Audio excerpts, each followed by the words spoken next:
natin Gcash, click bank transfer, tapos click natin sa baba yung view all para makita natin yung ibang bank transfer ni Gcash.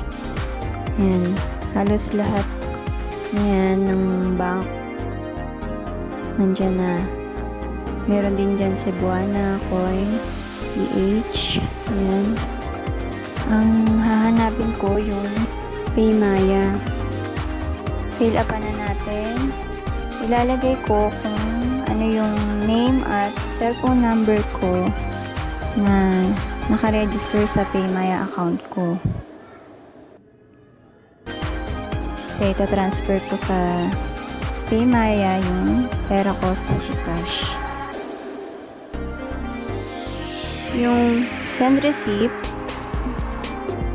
pwedeng Gmail account ng sender or receiver yung ilalagay. Since ako din yung receiver, Gmail ko yung nilagay ko. Next, yung amount na itatransfer ko. Then, click send money. Double check natin yung details bago mag-confirm.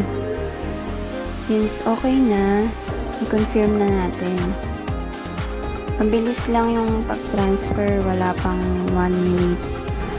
Click natin yung okay. Ngayon, ito na yung balance ko sa Gcash.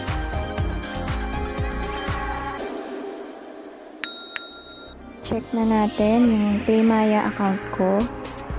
Ito na yung money transfer from Gcash. At yan yung notification via InstaPay. Sana nakatulong ito sa mga new users. Don't forget to subscribe for more tutorial video.